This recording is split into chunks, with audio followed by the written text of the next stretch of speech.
Magandang hapon po sa inyong lahat. Ito po si Kuya Mail. Ayan. Meron lang po akong i-interviewin na alam ko na magugustuhan ninyo at matutuwa kayo. Ano po? Ngayon ko lang din siya nakita kaya pagpasensyahan niyo na po ako. Ngayon lang natin siya mai-interview. So ito na po siya, no? Tara. Nasa harapan natin ngayon si Pao. Lahat Pao, magandang hapon sa iyo. Yan, kamusta naman ang EDC natin? Ay, EDC. Ito kasi EDC, tinapi ko na nakaraan. So, kamusta naman ang EDPAW natin dyan? Okay naman po. Ayan. Hindi ko masyado nag-vlog kasi busy po parehas. Oo nga, si Edwin din, palagay ko, busy rin siya sa school, no? So, minsan naman nakaka-chat ko si Edwin every Sunday kasi nakaugalawan ko nga na nag-greet ako ng Blessed Sunday, ano? So, minsan sinasabi niya, busy siya, tapos minsan magpapaya, sige, Kuya Mel, mag-aaral na ako. So, napakagandang pakinggan nun, na talagang pursigido siya talaga na makatapos sa pag-aaral. So, ikaw naman, Pao, kamusta ka na? Okay naman. Okay din naman po.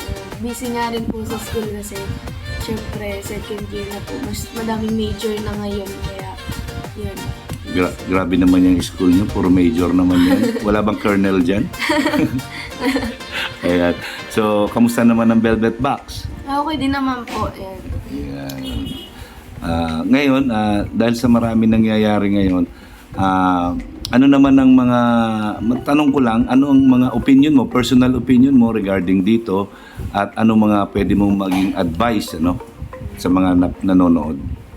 Sa akin naman po, syempre, meron naman po tayo kanyang-kanyang opinion and entitled naman po tayo doon.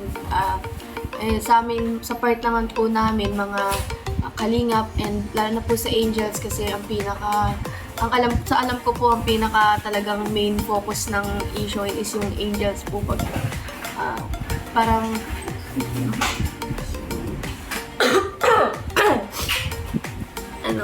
ito na yan si mama eh.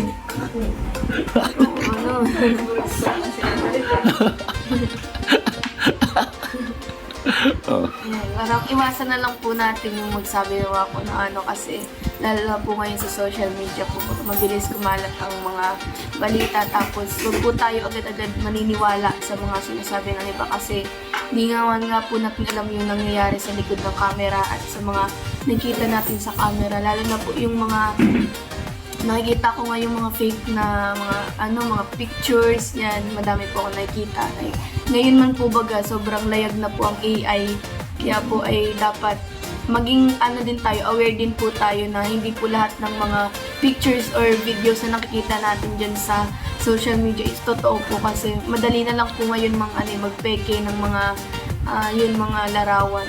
Oo, yun nga, di ba? Yung kagaya nung sa EDC, di ba? Opo. Nakita mo yun. Sabi ko, unang kita ko pa lang, yan na, hindi ako papayag nito. Kaya nagbigay kagad ako ng reaction ko doon regarding doon. Sinabi ko na yan ay Pixverse ang tawag dyan. Yung AI, Pixverse AI. So sabi ko, kahit na sino pwedeng gumawa niyan, basta picture lang, makakagawa na ng ganyan. Sabi ko, kaya wag masyado magpapaniwala doon.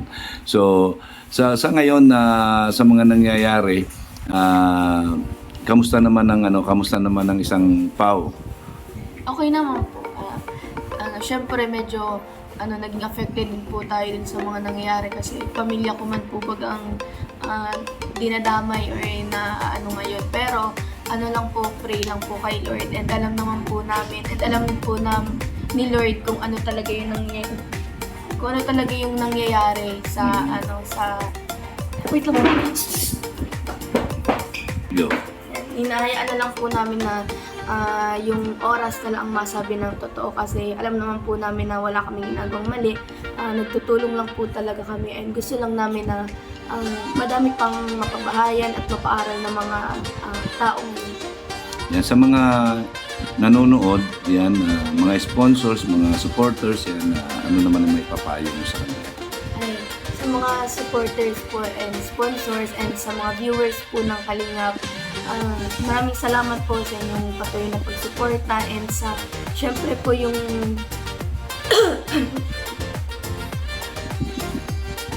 yun nga po, maraming salamat po sa suporta and din po sa mga supporters na talagang pinapagtanggol po ang Kalingap and lalo na po si Kuya. Maraming salamat po sa inyo. Sobrang na-appreciate po namin yun. And sana po huwag kayong basta-basta maniniwala sa mga sinasabi ng mga tao ngayon, sa mga bashing and sa mga fake photos, videos po na yan. Huwag po kayo agad maniniwala and sana po ay huwag kayong maging isa sa mga anti-Kalingap or kung ano man po yung tawag nila. Sana po ay patuloy pa rin po kayo sa pag-support kay Kuya Bal, kay Ate Edna, kay Ate Jack, and kay Kalingap Rap, and sa buong Kalingap po. And huwag po kayong sa mga love team po natin, huwag po din po kayong magsawang magsuporta sa kanila and patuloy lang po tayo sa subaybay sa mga susunod na videos po ni Kalingap Rap. Yan. Regarding sa love team na sinasabi, yan yung kinikriticize nila madalas eh. Akala nila pagka sinabing love team, yan ikaw na mismo yung nagtutulak doon sa tao na ligawan mo o magkagustuhan kayo, di ba? Ano masasabi mo dyan? Sa akin naman po kasi parang sa video or sa camera, pati nga po sa TV, puso po talaga ang love team. May kita naman po natin sa ABS o GMA. May mga love team din po na parang hindi naman dapat i-love team pero meron pa rin. And parang sa akin po kasi, hindi naman po kasi porkit pinag-partner sila, sila na talaga sa totoong buhay. Hindi naman po porkit sinabi ay nakalagay sa title ng video ay nagkaligawan na. Hindi naman po ibig sabihin na nagligawan na talaga kasi alam naman po natin baga sa YouTube, uso po ang clickbait. Ayan, syempre, kailangan din natin ng title or thumbnail na makakapindot dun sa mga nanonood. Kaya po, yun, hindi naman po, para sa akin naman po, parang hindi rin naman po yun against sa will ng mga angels and may paalam po yun sa magulang. Tsaka kung sila man yung magkakatuluyan talaga sa end part ng serye, labas na ang Kalingap doon. Opo. Kasi personal na nilang feelings yan. Opo. So hindi naman natin pwedeng pangimasukan yung personal feelings ng mga angels or ng mga magsing love team, di ba? Natawagin natin love team. So ayun, salamat sa mga paliwanag mo, no? Sana malinawan yung mga nanonood, yung mga supporters, yung mga sponsors. Yan. Sana hindi sila magbago sa mga paniniwala nila na sa mga ginagawa ng Kalingap, ano? So tuloy-tuloy lang ang Kalingap, yan, lalo na ngayon, meron na naman kaming ginagawang programa kasama si Kuya Bal at buong Team Kalingap, ang Kalingap Bayanihan. So ano masasabi mo dito sa Kalingap Bayanihan?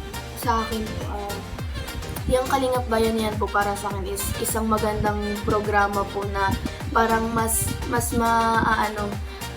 mabibigyan ng pansin yung talagang ng Kalingap ng pagtulong po baga. Kasi lalo na dyan, hindi lang po yung ibang tao natutulungan, pati na rin po yung mga nasa Kalingap kasi nagkakaroon po ng mas united na po ang Kalingap kasi nga po bayanihan po, tapos sama-sama po nagtutulong and parang mas maganda rin po na parang may bagong program na mangyari, hindi yung ulit-ulit lang po baga. Kaya maganda din po siya. So ito na yung tinatawag na One Kalingap, One Family, di ba? So ito na yung tulungan, sama-sama, yan, maski sa pagkain, sa trabaho, kung saan magpunta, sama-sama, magdadamayan, magtutulungan, di ba? Magsusuportahan, maghihilahan pataas. Ayan, di ba? So sa mga anti-Kalingap, ano naman ang mga mapapayo mo sa kanila o pwede mong opinion mo, personal opinion mo? Sa mga anti-Kalingap or mga bashers po ng Kalingap dyan, yun nga po sinabi ko kanina, entitled po tayo sa sariling opinion natin and ang ano ko lang po is sana po yung mga sinasabi natin is mas okay po kung constructive criticism na lang po kaysa po yung talagang bashing na medyo wala naman na po sa lugar or yung iba po body shaming na, yung iba naman parang hindi naman talaga alam kung totoo hindi, basta sabi lang ng sabi. Mas okay po, mas matatanggap po namin na ang sinasabi niyo po is yung talagang makaka-improve po sa Kalingap. And alam naman po natin ngayon na sobrang ano na po sa mental health po ngayon ng mga tao is very sensitive na po ang mga bata, mostly po sa Kalingap is mga youth po baga, kaya mas okay po sana if hindi tayo basta-basta mong bash, kasi isipin na lang po natin kung sa inyo po namin sinabi yung mga ganong bagay, kung matutuwa ba kayo or hindi. So mag-isip po muna tayo na mabuti bago mag-type ng mga bashing. Yan, salamat Pao. Yan po narinig ninyo kung ano ang personal opinion ni Pauline Joyce Matubang. O, ano natin sa Ed Pao, ano? Kaya lang di natin pwede ma-interview si Edwin. Yan. Si Pao lang talaga ma-interview natin. So yun Pao, maraming salamat sa iyong personal opinion. Sana naintindihan ng mga nanonood at sana patuloy pa rin ang pagsuporta nila. Wag silang magpapadala sa alimbuyo ng isang bulaang propeta na tampalasan. Di ba? Napakalalim nun, ano? Maski ako, hindi ko na naintindihan yun. Ayun. So, maraming salamat, Pao. Thank you. Yan. Thank you very much sa pagpapaunlak mo sa akin. Sana magkaroon din ng chance na ma-interview kita. Yan. Maraming salamat. God bless. Maraming salamat po kay Pao na tsambahan natin. Nakita natin siya na pinaanuhan tayo, bigyan tayo sa ating interview. Maraming salamat po. Ang laging sinasabi ni Kuya Mel, ang gumagawa na mabuti sa kapwa, ito magpapala. Mabuhay tayong lahat hanggang gusto natin ng naayon sa kalooban ng Panginoon. God bless po sa ating lahat. Magandang hapon and I love you 3 times a day.